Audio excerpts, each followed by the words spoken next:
proses bargaining mulu, kadang gue udah pusing gitu.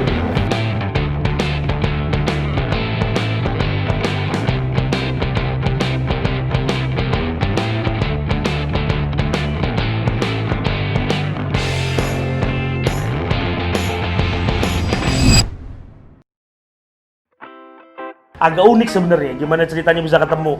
Awalnya gue kan pengen bikin merchandise ya biar kayak youtuber terkenal gitu. Jadi kalau kemana-mana ada merchandise-nya. Gue bikin kaos, sering lewat gue di daerah. Kalau lo sering lewat juga di Jakarta Pusat apa Timur ini ya? Ya Timur ya, Jakarta Timur. Terus lo lewat di sebelah Mall Klender, ada pelangnya gede namanya sakasa.com. Nah awal pertemuan gue tuh pengen nyablon kaos gitu ceritanya. Nah pas gue datang gue baru ngeh kalau ternyata di atas di dekat tulisan Sakasa tuh ada tulisan Vape Store juga. Terus gue bilang sama Afif nih, gue bilang, lah sekalian aja kali kita cek. Ternyata tidak disangka satu workshopnya ini bisa gue bilang one stop shopping.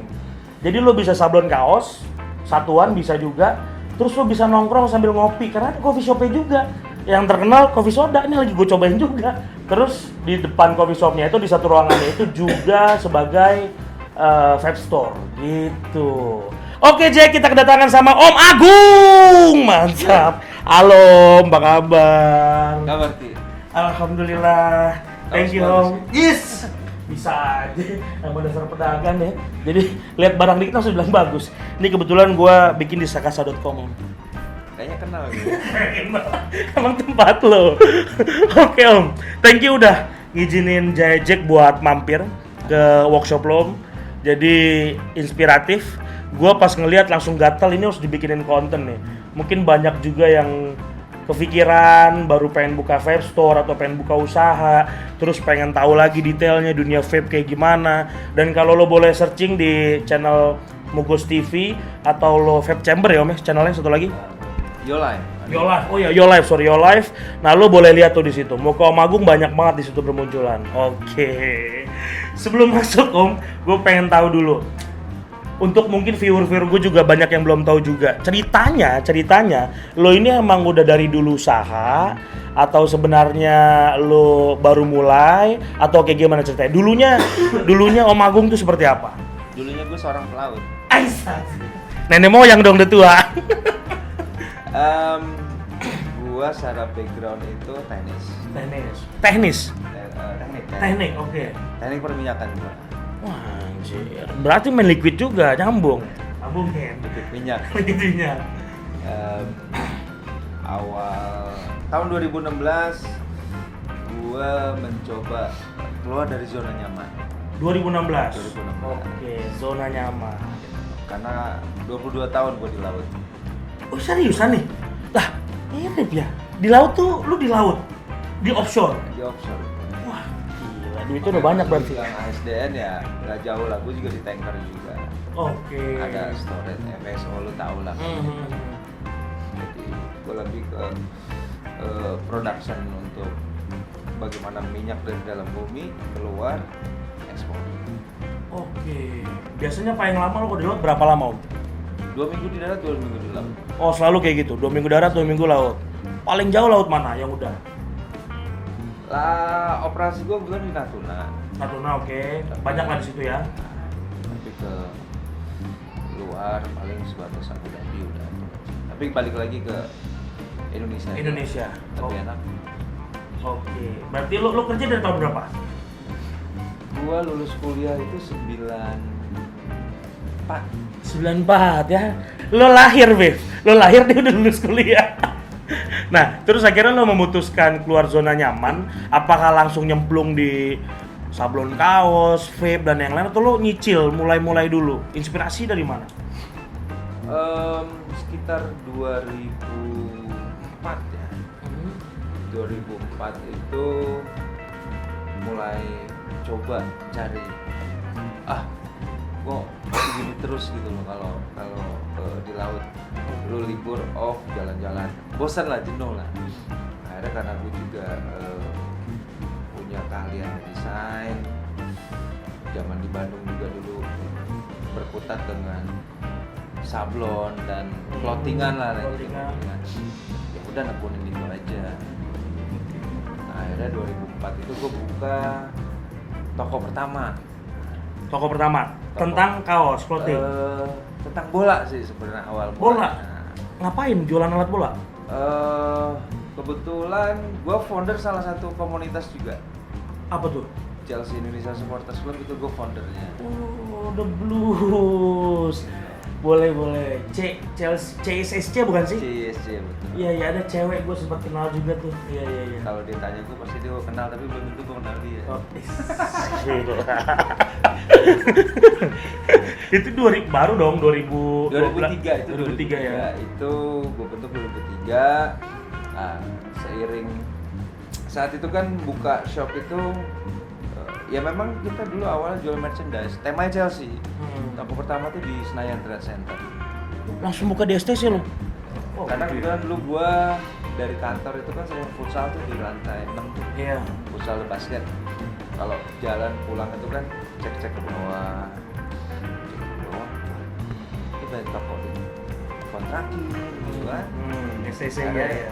catat nomor, akhirnya coba telepon. Udah mau cuek aja, go show aja. Udah Bu, saya sewa. Begitu sewanya per tahun itu 5 juta.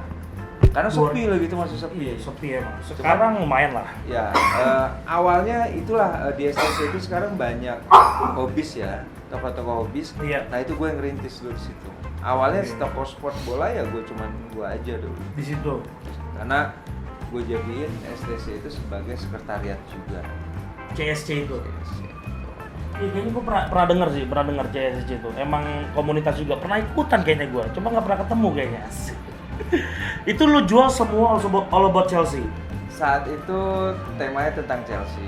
Cuman kan memang tahun 2003, 2004 itu orang yang ngefans Chelsea. Gue ngefans Chelsea itu dari zaman Red Gullit 90-an. Udah lama lah ya. Cuman kan eksistensi fans Chelsea saat itu beda sama Liverpool, MU, Arsenal yang saat itu sudah rame. Chelsea masih mediocre. Dan untungnya 2003-2004 itu Chelsea dibeli nih sama Raja Minyak. Iya. Booming lah di situ dan juara lagi kan. Akhirnya tanpa ya mungkin rencana Tuhan kali ya, gue bikin store, bikin shop itu terekspos lah karena prestasi Chelsea saat itu, dan akhirnya komunitas itu terbentuk dan semakin solid gitu. Nah yang kita jual merchandise Chelsea karena kan lagi itu untuk cari pernak-pernik Chelsea agak susah. Iya. Gua harus dulu nggak ada yang namanya KW-KW-an. Barang KW itu tahun 2004 itu yang jersey KW yang sekarang mungkin 50.000 itu pada masanya itu 400.000 KW-nya? KW. Kalau kayak Thailand kan banyak. Iya, tuh. itu 400.000. Malah lebih, mungkin harganya lebih ya hampir 500 ribuan. Lebih mahal kalau kita converse dengan yang sekarang. 400.000 tahun 2003 itu ya 2004 cukup mahal. Untuk yang fans bola ya, Iya. gue mikir itu. Nah, gue juga ya datengin yang KW, cuman lagi itu memang linknya aksesnya agak susah. Belum ini sekarang. Ya, tapi lambat laun ya kita dapat aksesnya. Cuman prioritasnya kita tetap jual yang official atau original merchandise. Oke. Jadi dulu zamannya baju-baju baru atau jersey baru misalnya baru rilis di Indonesia belum ada. Lu Di jual? semua gue udah ada. Karena gue jemput bola, gue ambil di Singapura lagi. Oh. Karena mereka belum masuk ke Indonesia. Dan sampai orang brand saat itu brandnya juga nanya, lu dapat dari mana? Lu clone ya, lu KW ya? Enggak, original kok. Nah, disitulah, dari situ akhirnya mulai berkembang dan akhirnya nggak hanya Chelsea sih. Mulai Akhirnya, masukin brand lain? Iya, klub lain sih. Klub lain ya? Yang Liga Inggris, terus Liga Italia, Liga Spanyol gitu sih. Sama original produk juga? Ada yang ori, ada yang clone juga sih, ada KW juga. Oh, itu kan 2003 lo tadi bilang, 2004-2003. Berarti lo masih kerja dong? Saat itu gue Masih kerja. Lo ngerunningnya gimana? ya ada teman yang memang kerja sama. Jadi memang gue monitor, kalau pas gue laut gue monitor. Jadi kalau pas gue field break, ya gue pasti ketemu ngecek. progresnya seperti apa. Itu bertahan berapa lama akhirnya? Kita meninggalkan STC itu 2015. Oh, 2015? Nah, Lama dong.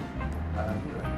Wah, Karena 2000 terakhir itu ya 2000, ya momen kita best moment itu 2013-14 yang Chelsea datang ke Indonesia.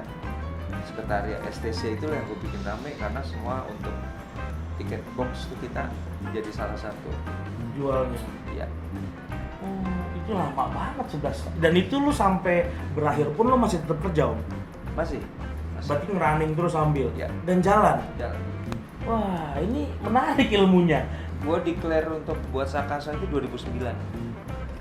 Berarti in the middle dong? Jadi Akhirnya lu kepikiran, terus lu buka karena Sakasa? kan gue punya di STC udah buka kan. Iya. Saat itu kenapa gue buka Sakasa? Karena lagi tuh orientasinya baju-baju KW itu udah masuk dari Thailand. Dan gue nggak akan bermain di pasar yang sama karena pasti rumus orang Indonesia itu pasti jatuh-jatuhan harga kan. Iya. 2009 itu gue ngeliat opportunity lain kalau gue main jersey aja ya seru karena udah mulai banyak yang ikut. Iya. Gue coba cari inovasi lain ya clothing distro temanya bola. Oh, ya karena banyak permintaan custom juga berarti dong? Ya saat itu kan kayak apa sih komunitas itu yang nggak bikin merchandise gitu. Iya. Misalnya juara liga, juara Iya. champion, apapun pasti bikin. Betul. Entah eventnya yang Piala Dunia atau apa kan pasti mereka bikin. Nah disitulah gua coba jalanin lagi.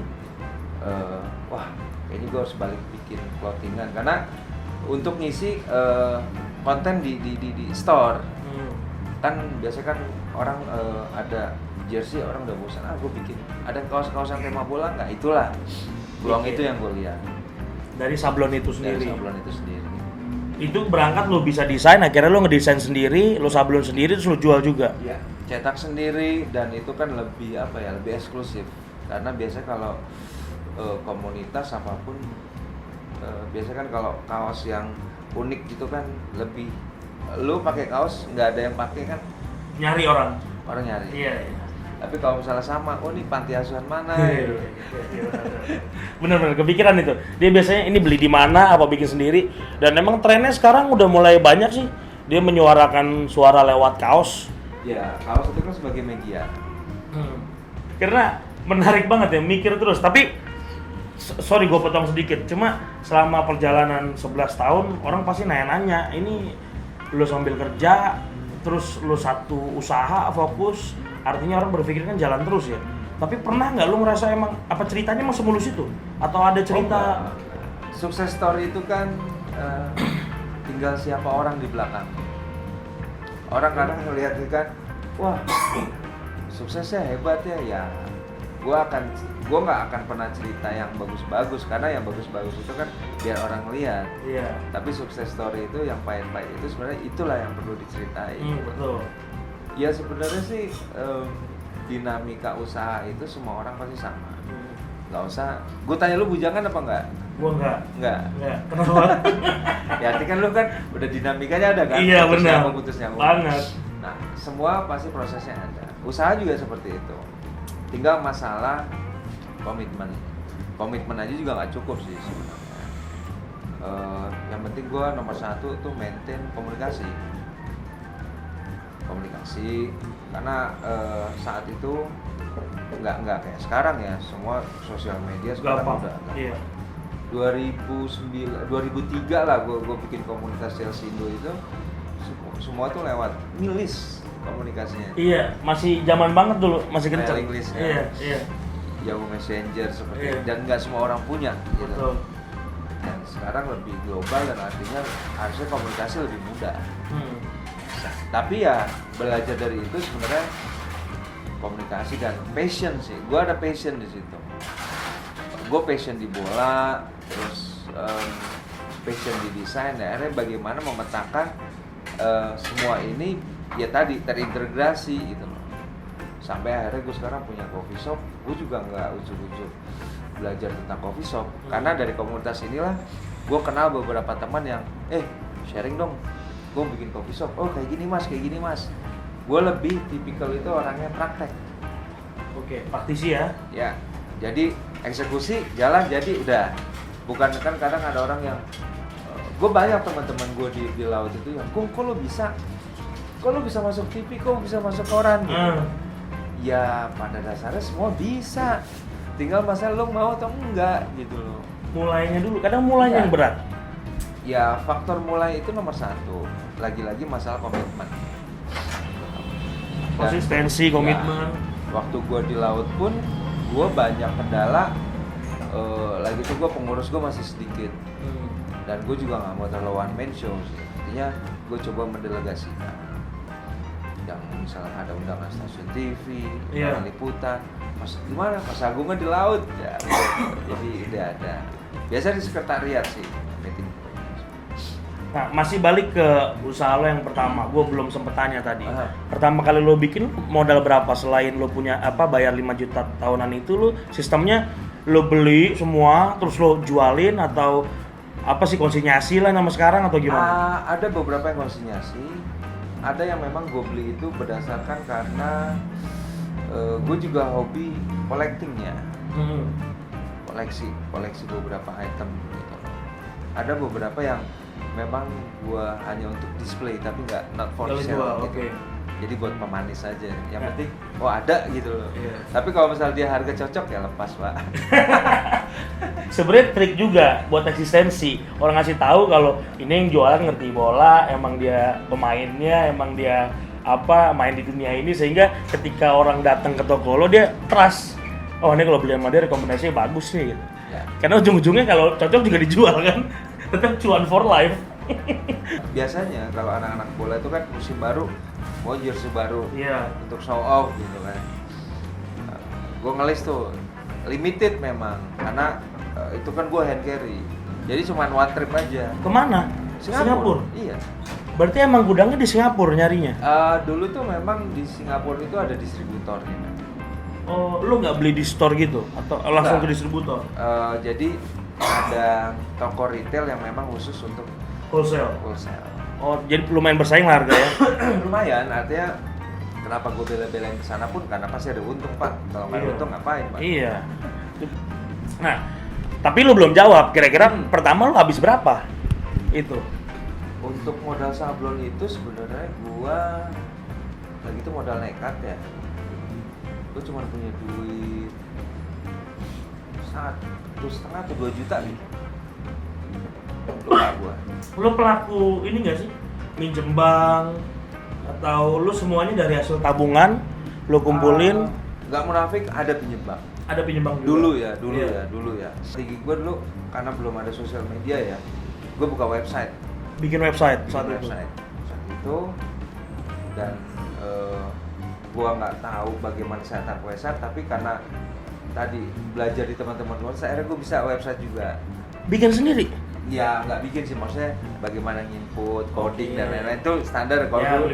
Nah dulu kan 90-an itu lo harus belajar coding tuh, HTML gimana, itu gue belajar gitu. Akhirnya gue coba bikin website, gue pasang traffic. Banyak? Alhamdulillah banyak. Dulu gue tuh buka Sakasa itu di garasi rumah. Awalnya. Di mana rumah lu? Di Klender juga. Itu di garasi rumah gue. Akhirnya gue putuskan untuk pindah tempat karena garasi gue udah nggak nampung. Udah mulai banyak duitnya, Cek. Udah mulai banyak. Orderan udah mulai banyak. Omset udah naik. Karena gue melihatnya respon saat itu, gue butuh respon. Kalau duit itu relatif, tapi bagaimana pembuktian ke orang bahwa produk lu udah diterima nih gitu. Karena kalau udah diterima, tinggal bagaimana lu maintain. Kalau maintain lu bagus ya, sebenarnya tadi lu bilang duit akan datang sendiri. Repeat order. Itu aja. Nah, masih bahas yang sablon. Saat itu kalau gue pikir 2009-an belum common kayaknya dia sablon kaos ya, satuan. Belum. Ya kan biasanya masih pakai film, ada minimum ordernya, diceplok-ceplok gitu. Ya, itu salah satu strategi gua karena gua kan lagi tuh main clothingan untuk yang toko gua di Senayan kan. Oh iya. Karena gua jadi ngedesain nih berapa seri gitu untuk desain gambar pemain A, pemain B gitu. Cuman kalau satu desain itu gue mesti order 2 lusin, gue nggak yakin 2 lusinnya habis gitu kan. Terus duit gue kepake gitu kan. Wah, kayaknya gue mesti siasatin nih. Gue pengen bikin, kalau misalnya bikin setengah lusin, kadang temen gue cemberut. Wah, kebanyakan ngedumelnya gitu. Nah, terus jadi gue bisa nih. Ya udah, akhirnya kita bikin sendiri. Bikin sendiri, makanya bisa jadi satuan tadi. Nah, akhirnya kan artinya saat ini gini, gue bikin 2 lusin dengan harga yang mungkin saat standar saat itu, tapi gue hanya 1 item. Tapi kalau misalnya gue punya desain banyak, kan gue tongolin dulu tuh. Iya. Gambar ini, oh banyak ya, padahal kita cuman spare 1 atau 2. Nanti kalau misalnya, ini ada lagi nggak? Oh ada, besok minggu depan. Itu kan strategi aja, tidak ada lagi. Nah, gue sih cuma memanfaatin budget sih saat itu. Artinya dengan budget 1.000, cuma 1 title seri, atau 1.000 gue bisa 5 atau 6 gitu. Bikin satu biji. Iya. Emang otaknya udah cakep sih, ya. Ini yang perlu lo punya di saat lo mau mulai usaha menurut gua. Insting lo mesti berani, lo mesti lihat peluang sama tadi dijalanin. Gue suka nih yang udah jalanin dulu deh. Yang penting ada dulu eksistensinya. Yang penting cobain dulu. Jadi learning by doing-nya dapet kayak gitu. Nah, lanjut ya. Jadi udah perjalanan pertama dibikin toko bola ya, merchandise official, terus bikin sablon. Nah, 2009 lo bikin sablon, berjalan terus sampai sekarang. Akhirnya lo menemukan hal yang lain, coffee shop sama vape. Mana duluan?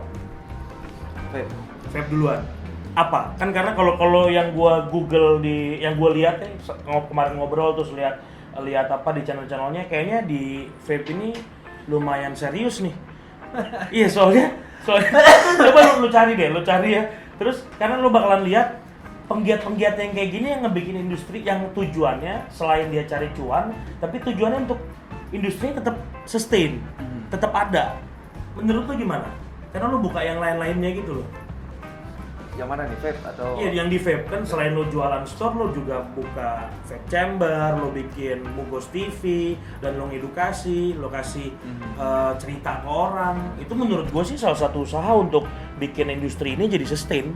Ya, karena gini, kalau gue sih ngeliat peran masing-masing untuk penggiat vape ini kan beda-beda. Ya, gue buka store ya memang karena jualan. Iya. Tapi kan gue nggak cukup cuman hanya jualan. Bagaimana cara gue, semua kan campaign-nya bagaimana mengedukasi. Iya, betul. Edukasi kan banyak. Nah, gue dengan membuat gitu program vape chambers, nah itu cara untuk mengedukasi tapi lewat media hiburan lah. Karena kan gue lihat juga banyak produsen-produsen atau vape artist itu bikin konten YouTube, IG, banyak lah. Tapi kan ya gue coba lihat dari angle yang lain gitu. Mana sih yang belum ada gitu. Ya contohnya gini lah. Akhirnya gue join di Mugos itu Oktober 2016. Karena gue lagi itu host untuk acara bola. Awalnya dari bola lagi, Jack. Tetap dari bola. Jadi gue pertama bintang tamu di Mugos TV itu. Akhirnya Mas, kalau lu jadi host kira-kira, oh silakan, oke. Karena gue memang jujur senang untuk sesuatu yang baru, gue mau belajar dan gue senang. Iya. Seperti itu. Akhirnya gue belajar jadi host bola, siaran setiap hari Selasa, terus pindah jam tayang Kamis. Responnya sama, itu tadi mengulik semua tentang komunitas bola dan terutama berita-berita tentang bola. Nah, akhirnya acara itu sustain berjalan. Gue nge-vape lah di Mugos itu kan gue sendiri yang nge-vape. Lo nggak nge-vape? Akhirnya gue bilang sama owner, sama produser, ya ini vape scene ini baru di Indonesia, gue bilang. Dan gue challenge nih karena belum ada program. Ada dari tim Mugos tuh ngeliat, oh iya belum ada, ya udah bikin. Pertama gue tap in itu hanya jadi ada program yang eksis itu namanya Afternoon Delight. Acaranya 2 jam, tapi 1 jam itu tentang vape. Namanya vape sore-sore gitu. Oke. Ngobrolin apa? Tentang vape. Tentang vape aja. Jadi Afternoon Delight itu lebih ke lifestyle dan musik. Oke. Nah, lifestyle 1 jamnya lagi itu yang vape sore-sore. Nah, gue undang lah tuh teman-teman vape, para vapers komunitas dan lain-lain. Akhirnya responnya banyak. Akhirnya gue challenge, ya udah bikin program sendiri. Wah, membidan nih. Yo, ya akhirnya setelah diskusi sana sini terbentuklah Vape Chambers. Oke. Objektifnya Vape Chambers itu sebagai media untuk industri vape lah. Media untuk industri vape, artinya segmen yang kita sasar itu ya online dan offline.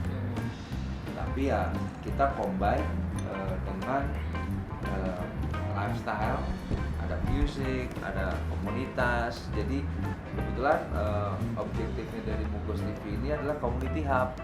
Jadi semua komunitas ini ada di Mugos gitu, termasuk vape dan baru gitu. Iya. Sampai sekarang. Desember 2017 lah. Oh, oke. Tapi Karena, ya. Kebetulan Mugos juga cooling down karena dia harus pindah studio. Renov Studio. Renov studio. Nah, gue coba balik ke masa vape store lo bikin. Awal lo bikin lo ngelihat peluang vape store bagus, udah banyak yang make, atau awalnya lo pengguna vape? Karena gue ngeliat kan ada barang-barang ajaib ya, termasuk gue penasaran juga nih dari tadi dia make modnya mod apa gitu kan. Ini mod apa? Power bank ya, gede banget gitu kan. Power banknya sekarang makin kecil gitu kan. Awalnya gimana Om? Ya 2012-2013 gue nge-vape karena kan kerjaan gue di laut. Iya, susah lah beli rokok banyak ya. Yoi. Jadi gue kalau di laut itu tiap rokok aktif lah. Iya. 2 minggu itu gue biasa 2 slop. Wow. Tuh habis, kadang kurang, kadang nelfon teman, wih bawain nitip. Akhirnya gue pikir apa ya, jenuh sih dan nggak enak gitu loh. Karena hanya di ruangan gue aja yang boleh smoking, yang lain nggak. Oke. Kalau gue bos lagi. Oh, tuh kan, duitnya banyak ya. Sorry. Terus? Akhirnya gue lihat vape scene juga baru berkembang. Gue masih ada vape lama kayak Nautilus, RTA Nautilus dan akhirnya ya hanya beli aja, hanya user biasa. 2013 itu kan? Ya, hanya user biasa. Beli keliling lu cari toko vape lu beli gitu. Belum ada, dulu toko vape belum ada. Dapat dari mana? Dulu toko vape itu ada di Mangga 2 gue lah, kalau nggak salah. Berarti udah mulai berjalan, vape store-nya dia bikin. Lu kapan akhirnya resign nih, berhentinya? 2016, itu mutusin berhenti. Kalau coffee shop lu mulai kapan Om? 2000 Januari 2016. Oh pas resign akhirnya lo nambah lagi, Ya. bikin coffee shop itu. Nah sebelum jauh, gue juga mau nanya, lu kan pegang mod nih ceritanya. Ini modnya apa yang bikin gue penasaran dari tadi? Soalnya kalau lo tau lah mod gue apa ya, udah banyak juga yang make. Itu gue endorsean lagi. Iya enggak. Waduh amin ya Allah, di endorse. Ini apa? Jadi memang dasarnya gue nih kan seneng apa ya, seneng barang koleksi ya. Kayak lu lihat ini kan plat ini juga orang. Iya. Ya gue seneng gitu karena yang bagi gue yang one of kind atau memang jarang orang punya, ya itulah gue di situ. Gitu. Termasuk kayak mod ini. Ini gue beli tahun lalu di UK Vape Expo. Lo datang ke sana. Saat itu dalam rangka apa? Nonton bola. Buset, nonton bola. Serius? Iya. Emang nonton bola? Enak hidupnya Jack, nonton bola ya. Terus kebetulan lagi ada vape exhibition gitu, vape Ada expo Vape gitu. Expo. Jadi 2 tahun lalu gue juga nonton bola di sana. Gue nggak hanya nonton sih, sebenarnya ada cuan juga, ada kerjaan lah. Ngapain? Bikin tur bola. Oh, travel maksud lo? Iya. Wah gila. Jadi travel itu travel yang benar-benar bukan yang gede-gedean ya. Artinya yang di komunitas gue kan, oh yang mau nonton bola siapa nih? Gue bikin aja. Sama. Iya. Gitu. Nah biasanya kan itu yang ngisi tuh teman-teman atau orang-orang lain lah, yang fans Chelsea tapi bukan member. Dan ada aja. Setiap tahun gue pasti berangkat.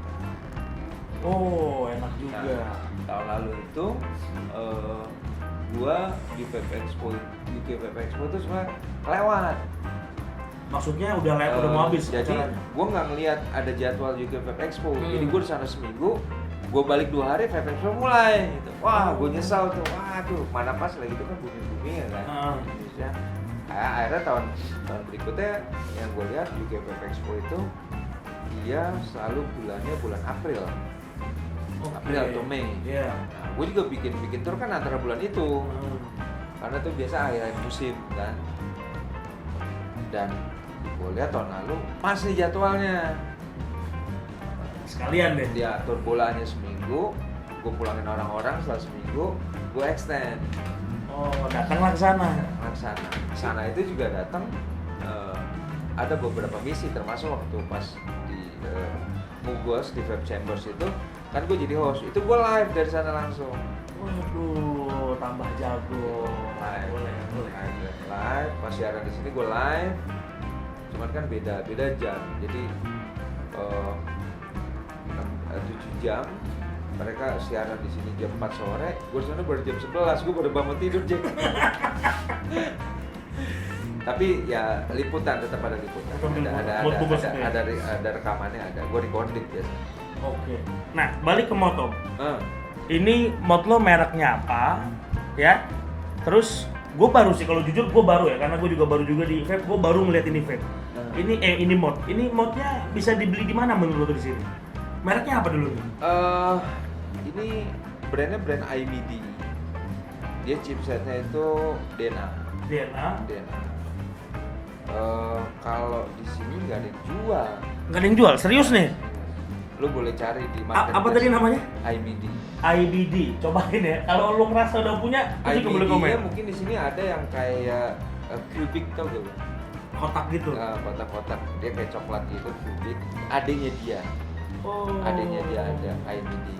Itu gue cek. Jadi gue tanpa sengaja waktu di UK Vape Expo itu kan, biasanya kalau di expo itu kan mereka rilis produk-produk baru kan. Iya. Nah disitulah kesempatan gue. Akhirnya gue tertarik nih, cuman gue cek dulu. Ntar gue beli, ternyata di Indonesia ada Zong, gue males gue. Akhirnya gue cek dulu di Tokopedia, Bukalapak, nggak ada, aman. Jadi itulah, makanya gue bilang ini one of kind. Gue bisa declare gue doang yang punya di Indonesia. Itu dia.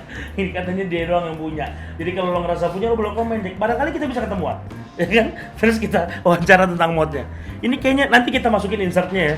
Cuma kalau gue pegang ini berat, Jack, modnya. Orang nggak ada yang nyangka, Mas, itu apa? Pedal sepeda, power bank, iya. Itu pas gue bilang, oh itu vape. Itu uniknya itu kayak pedal sepeda.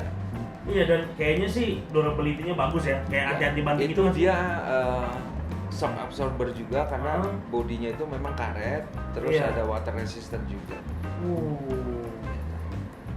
Lumayan sih ya, kalau taruh kantong kayaknya berat banget gitu, tapi kalau megang kayaknya gagah banget gitu. Boleh juga.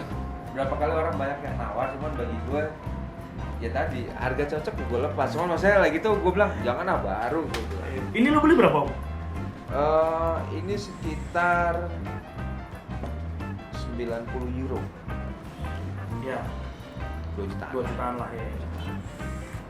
Tapi emang setahu yang gue tahu, DNA di sini kan jarang DNA ngeluarin yang murah ya. Maksudnya DNA lumayan happening ya, dulu kayak iPhone-nya lah gitu, kayak barang bagusnya. Cuma mulai tersisihkan lah bisa gue bilang gara-gara banyak Xiaomi bermunculan kan gitu kan, ya kan, banyak yang 400 ribuan ya, segala macam.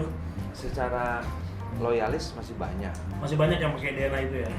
Oke. Kayaknya yang pakai Android KW berapapun masih ada. Yang iPhone besok X keluar berapa juga banyak followers. Iya betul. Masih ada marketnya. Marketnya masih ada. Tinggal masalah orangnya butuh atau enggak. Tapi kan sekarang semua udah dibungkus sama teknologi, kecanggihan, fitur dan lain-lain. Ini gue lihat fiturnya tadi, gue senangnya ini yang unik adalah setiap pemakaian kawat ini dia beda meteringnya, ya kan? Orang di sini kan biasa kalau Indonesia ini kan mainnya watt. Iya betul. Variable watt, VW. Iya. Biasanya kan lu ignore tuh kawat lu kantal, kawat lu nikrom tuh. Nah di sini dia auto setting. Misalnya kawat lu nikrom, lu mainnya Fahrenheit. Tapi yang lu setting adalah wattnya berapa, tapi tinggal main di temperaturnya. Gitu. Di Disitulah flavor yang sebenarnya. Makin banyak ilmunya, nambah lagi. Nanti kita carilah. Boleh dong lo komen yang lo juga pengguna DNA atau barang-barang langka, atau bisa kita samperin, kita ngobrol juga.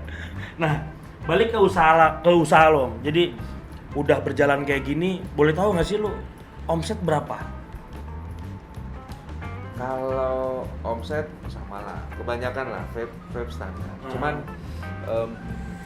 sekarang itu gue nggak bilang omset menurun ya, karena memang industri sendiri kalau sekarang itu agak apa ya, vape ini walaupun sudah legal tanda kutip ya, legal itu secara hanya cukai aja, bukan legal yang lain-lain ya. Ini kan masalah mindset aja, semua masih belum sama.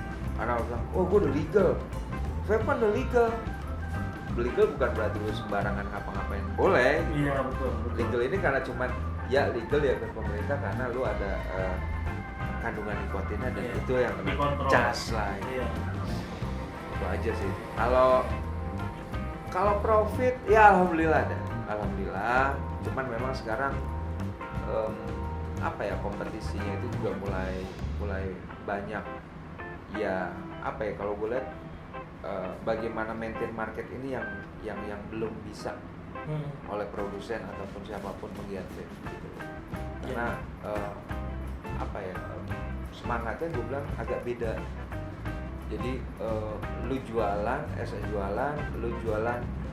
terus mengedukasi after sales lumayan penting itu. Sebenarnya kalau gua melihat sebagai toko retail, kita yang agak repot karena harus stok begitu banyak barang. Iya, sekarang apalagi semenjak ada cukai. Dulu waktu belum ada cukai itu toko gua yang namanya tester itu, lu mau beli bisa tester. Iya, banyak. Dan itu strategi gitu. Iya, ya kan? betul. Tapi sekarang lu mau tester gimana? Semua orang pasti nanya, oh ada tester nggak? Bukannya gua nggak mau ngadain, gue sekarang akhirnya jual prinsipnya liquid yang laku aja deh, yang fast moving. Iya.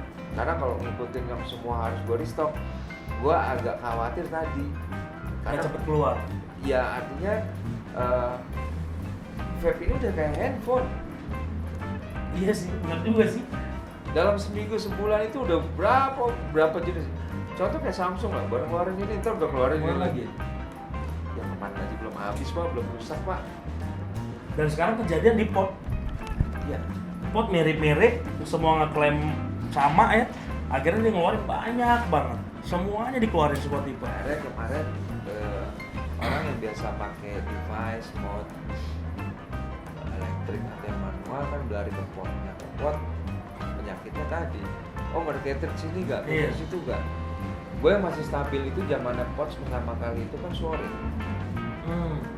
Ya. Pots yang pertama kali, nah itu gue tetap banyak. Kenapa? Bagi gue, oh belum ada marketnya, dan cartridge pun gue masih ada sampai sekarang. Apa tadi mereka? Sore. Suarin, oke. Iya. Itu kan Pots pertama. Iya. Dan banyak banget, lumayan rame itu awal-awal keluar pots karena bentuknya juga BP kecil. Karena kan orang cari alternatif untuk Iya. yang nikotin setinggi kan. Iya. Ya saat itu Sorin lah yang Iya. fasilitas. Iya. Nah, sebelum gua masuk ke segmen selanjutnya, Jack, gua mau tanya dulu. Kan udah kita ngobrolin masalah vape store dan yang lainnya. Gua bisa bilang Om Agung ini juga penggiat industri vape lah, berusaha untuk industri vape tetap eksis, tetap ada, tetap sustain. Dengan lo ikut bikin vape chamber dan yang lainnya, lo ngundang juga sama yang kita lakukan sekarang nih, Jack. Nah, ada pesan tersendiri nggak sih di lo apa yang lo harapkan dengan ngebikin ini? Mau lo jadiin apa sebenarnya ini? Sebenarnya sih arah gue gini, ya tadi cara gue untuk di dunia vape ini, gue ngelupain jualan, tapi tetap jualan maksudnya. Iya. Tapi gue buka pandangan baru yang apa sih yang belum diolah gitu. Toh objektifnya sama, bagaimana mengeducate gitu. Iya. Nah, dengan vape chambers ini atau dengan Your Life ini, Loud and Cloud namanya programnya, Loud and Cloud. Gue coba presenting itu ya tadi sama seperti lu lah, mengupas tentang behind the scenes-nya sih dunia vape, tapi sambil kita mengkomunikasikan dengan ya Edukasi, kondisi sekarang betul, ini. betul, tetap sih. Targetnya adalah gini, meningkatkan brand awareness dari si produk ini atau orang ini gitu loh. Orang selama ini siapa sih di belakang Likes si A? Iya, betul. Itu yang gue cari gitu loh. Karena mungkin semua orang udah punya konten, tapi kan ya itu urusan mereka, tapi kan konten gue beda. Gitu. Bisa dibilang mau lo jadiin media informasinya dong, senternya. Ya gue bicara sih ke depan seperti itu. Om, jadi biasanya di setiap gua nanya orang, gua akhirnya juga ini sebenarnya pertanyaan pribadi yang gue pengen share juga ke teman-teman. Kira-kira setelah kalau buat gua nih yang kayak misalnya kita kerja kan zona nyaman yang lo bilang tadi susah banget ngelepasnya. Pertimbangannya mesti banyak, itu dia kenapa nggak semua orang bisa berhasil jadi pengusaha gitu kan, jalannya masing-masing. Tapi kalau lo boleh share, kira-kira yang kalau misalnya ada orang yang sekarang lagi kepikiran dia pengen mulai untuk masuk ke dunia usaha dan segala macam, lo bisa kasih suggest apa untuk pertama kali mulai? Jangan terlalu banyak mikir. Anjir. Ini tamparannya buat kita juga. Karena kalau semakin lu banyak mikir lu nggak jalan-jalan, nggak action. Kalau gue ya tadi, gue juga banyak ikut di beberapa forum seminar. Ya cuman buat nambah sharing knowledge atau buat refresh. Ya rata-rata para penggiat ini memang yang mau terjun ke usaha itu kan rata-rata yang gue sering temuin, mereka juga bertanya kan, ada sesi tanya jawab bagaimana begini. Ya semua sama, nggak usah baik mikir gitu aja. Yang penting lu lakukan, ada di kepala lu bisa jalan-jalan. Kalau misalnya terkendala stop, tapi jangan langsung stop, nggak jalan lagi gitu. Jangan gampang nyerah dong. Karena kalau bagi gue hidup itu kan dinamis. Iya. Kalau gini aja mati jadi.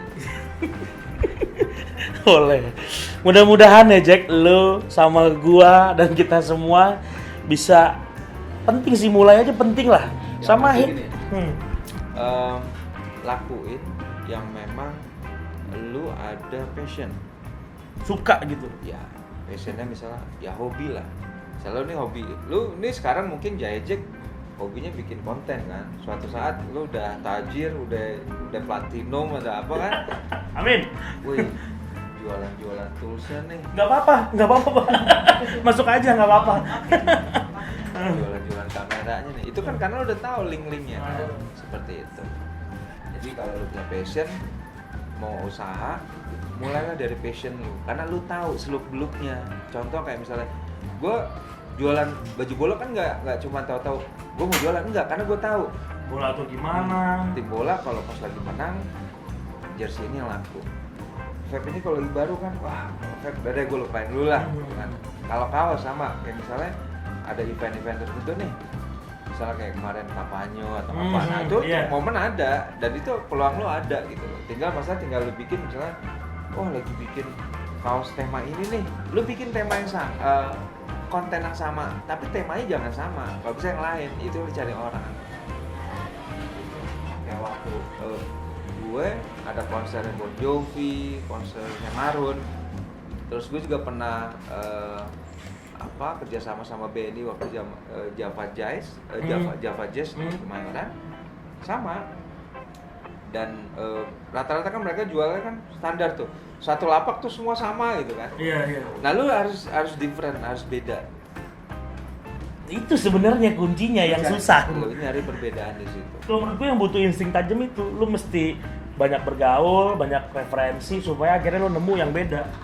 Prinsipnya semua orang pasti bisa lah nemuin hal beda ya. Ya bisa, cuman masalahnya tinggal sense of-nya aja sih. Karena kalau lu dan yang lain itu juga lu harus aktif. Artinya apa? Berkomunitas itu bagi gua, dengan berkomunitas gua banyak belajar dari komunitas. Kalau misalnya lu orang rumahan yang cuman ya sekarang lu bisa belajar dari YouTube, tapi itu hanya secara digital aja. Tapi kan lu perlu interaksi. Setuju gue itu. Ketemu langsung, terus prakteknya atau apa. Iya. Terus Makin nambah dan akhirnya berani untuk aksi. ya. Dan itu kenapa gue juga orang bilang, wah lu udah enak lah, enggak. Lu ngeliat cuma secara frame aja enak. Cuman bagi gue tadi ada passion yang gue dari zona nyaman. bagi gue challenge gue ya modal udah ada, tinggal gue develop aja lah. Oke. Nah, nyamber sama omongan tadi Om yang lo bilang sebenarnya orang lihat depannya aja gitu. Nah, ini yang jadi menggelitik gue juga. Jadi pengusaha itu visinya harus banyak. Kalau gue bandinginnya kalau lu kerja kantoran, lu kerja 1 sama kerja 20 kan lu tetap digaji. Lu males sama nggak males lu akhir bulan tetap dapat.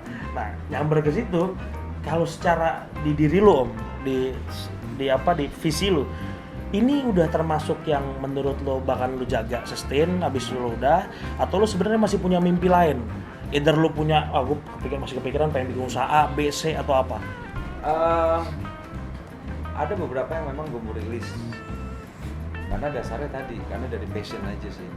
Kopi awalnya gue rencana 2 tahun lalu, cuman masih tarsok gitu. Pas gue bilang, wah ini harus buka, akhirnya gue hari itu juga sama teman gue ajarin gue gimana cara ini, yang basic. Selebihnya gue tinggal praktek. Gue orangnya nggak bisa diem. Oke. Itu aja sih, apapun gue ekspor, tapi yang penting gue ada passion gitu, jadi minimal gue tahu lah. Jadi saat gue jalanin pun masih nyambung gitu. Beda kalau misalnya ini misalnya dunia entah berantah yang gue nggak tahu, gue mau jalanin, gue paksain pasti nggak nyaman. Iya. Besok itu yang gue mau develop itu ada 2 kopi soda lu nih. Oke, kopi soda. Cobain ya kopi soda. Kopi soda lu ini sebenarnya jadi atensi gue sih dari sejak gue buka coffee shop, karena di situ pun gue trial, research dan lain-lain. Mas ini enak kayak gini kayaknya. Oke, gue baru kepikiran, oh ya udah, karena kan ada orang bikin sekarang kan franchise kopi banyak kan ya. Banyak kopi-kopi kekinian nyebutnya. Ada kan, ya itu yang hot kan. Iya. Nanti gue mau nyasar yang kopi dingin. Kopi dingin ya. Kopi dingin ini, tapi ada yang kayak es kopi susu itu ada. Gue combine sama jadi coffee and coklat. Coffee and coklat. Coffee and coklat. Jadi besok itu gue mau rilis namanya kopi soda. Brandnya kopi soda. Brandnya kopi soda. Brandnya kopi soda. Kita tungguin ya. Jangan lupa kasih tau gue juga kalau udah rilis ya. Biar kita langsung cobain. Jadi gue udah siapin tools untuk paket kemitraannya, terus nanti akan di-franchise-kan juga? Belum franchise, kemitraan Pak. Waduh, gue jadi baru franchise. Kalau franchise itu kan resmi Pak, udah kayak nih franchise ya. Franchise itu kayak lu punya McDonald's, Starbucks, yang level-level tinggi lah, brand-brand gitu itu franchise karena lu ada hak dan kewajiban. Wah, harus ini. Kalau kemitraan ini sebenarnya paket kerjasama yang merakyat sih. Lu nggak berhasil ya udah, lu nggak kena penalti gitulah. Royalty fee-nya ya udah buat lu aja lah, yang penting sama-sama bantu. Cuman kalau kemitraan atau franchise kasarnya tuh lo ada target, kalau nggak tercapai ya lo yang bentuk lo enggak ya gitu. Lo nggak boleh buka lagi dan segala macamnya Ya, ada peraturannya lebih kompleks. Kita tungguin kopi sodanya. Nah, paling terakhir Om, teknologi udah canggih banget. Ibu mau lewat belum? Oh, ntar aja ya. Paling terakhir banget, teknologi udah canggih banget dan gue percaya kalau video zaman sekarang bisa merubah perilaku sehingga apa yang kita buat mudah-mudahan bermanfaat dan bisa long last ditontonnya. Nah, andaikan ini video masih eksis Om, let's say berapa lah ya, 10 tahun deh, 10 tahun mendatang dan akhirnya lo nonton video ini, kira-kira ekspektasi lo mau ngomong apa sama Om Agung di 10 tahun mendatang? Pada saat lo nonton, oh iya nih yang ngomongin gue jadi nih gitu misalnya. Apa yang lo ekspektasikan 10 tahun lagi? Masa depan. Gue tunggu kamu di masa depan. Ya gue sih nggak berekspektasi banyak. Artinya gue orangnya tuh yang let it flow aja. Lo senang lo jalanin, gak lo stop. Seperti itu. Jadi bagi gue, tetap gue punya harapan. Cuman kan kadang kalau lu berharap itu kalau nggak tercapai kan sakit hati. Iya. Tapi yang sakit hati lu bisa hindari kalau misalnya lu yakin dan lu harus. Prinsip gue ya lu berdarah-darah dulu aja lah. Untuk masa depan ya ingat masa sekarang. Ini kayaknya kalau gue analogikan ntar dia pas di masa depan lagi nontonnya di dalam mobil gitu ya, udah wah lagi keliling gitu kan. Udah platinum tuh ya. Waduh amin ya. Terus kita telepon-teleponan ya. Video lo men masih eksis ya sih. Oke, thank you banget Om Agung. Sip. menginspirasi. Mudah-mudahan buat lo semua juga, kalau lo punya pendapat lain tentang vape dan tentang yang lain, lo boleh komen. Lo boleh kasih inspirasi ke kita juga, kira-kira apa yang mau bakal kita bahas selanjutnya, Jack. Nah, ini konten-konten kayak gini, terima kasih banget Om udah kita dikasih ruangan buat sharing dan segala macam. Dan gue yakin sebenarnya masih banyak yang bisa lo ceritain. Jadi lo bisa datengin deh. Kira-kira kalau mau ngobrol sama Om Agung, boleh dong Om? Boleh. Kira-kira kalau mau ketemu lo di mana? Biasa gue setiap hari di workshop. Di workshop sini ya? Ya, di Coffee Lane. Boleh diulang alamatnya Om? Apa nih, workshop Sakasa, ya one stop lah lu bilang. Iya. Ada sablon custom, ada vape, ada kopi juga, ada mie ayam juga, Ada mie ayam juga, bisa makan juga. ada kopi soda juga. Aku bisa ada juga. Itu di Jalan Igusti Ngurah Rai nomor 13 Klender. Patokannya samping Mall Ciplas. Iya, persis. Persis. Lu bisa parkir di mall, di iya. depan. Iya. Naik busway juga haltenya di depan. Iya. Ini Jakarta udah membangun. banget ya.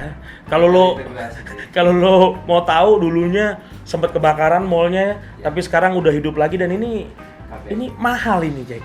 Bener ini. Jadi udah mulai mahal. Jago deh cari tempatnya. Thank you banget Om.